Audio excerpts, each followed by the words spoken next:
महाभारत काल की यूं तो कई कहानियां हैं हम जो आज से पहले भी सुन चुके हैं, लेकिन आज भी कई ऐसी कहानियां हैं जिनसे हम अनजान हैं। दरअसल महाभारत में कई मुख्य पात्र हैं और उन्हीं में से एक हैं सूर्यपुत्र कर्ण। कर्ण की महाभारत काल के उन्हीं प्रमुख पात्र में से एक है जिनके दान पुण्य के किस्से आज भी गली गली आपको लोगों की जुबान पर सुनने को मिले। कर्ण पांडवों के सबसे बड़े भाई थे, लेकिन उनकी सबसे सर्वश्रेष्ठ खूबी ये थी कि वो कभी भी किसी की मदद करने से पीछे नहीं हटते थे। वो हमेशा दान दिया करते थे और यही उनकी वो खूबी थी जो उन्हें और भाइयों से अलग बनाती। कहा जाता है कि कर्ण के पास जो कुंडल और कवच था उसमें इतनी शक्तियां थीं कि दुनिया की कोई भी ताकत उन्हें हरा नहीं सकती। तो वहीं इन शक्तिशाली कुंडल कवच को एक बार अर्जुन के पिता और देवराज इंद्र ने भी एक योजना के तहत उनसे मांग लिया था। अर्जुन ने जब उनका वध किया तब कर्ण के पास उनके यही कवच और कुंडल नहीं थे और यही मुख्य वजह थी कि कर्ण को मृत्यु के घाट उतारना पड़ गया।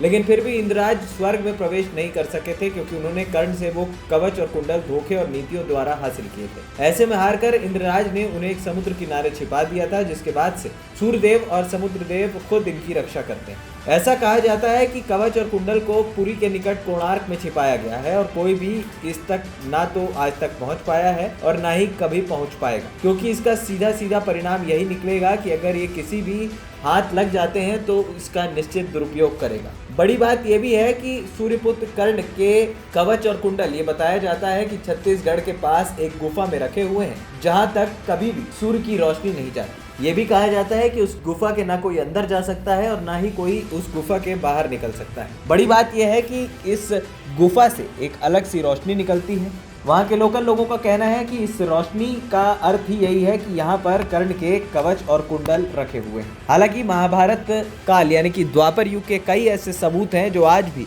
इस दुनिया में मौजूद हैं, तो कर्ण के कवच और कुंडल की कहानियां भी झुठलाई नहीं जा सकती। ANP टाइम्स की रिपोर्ट।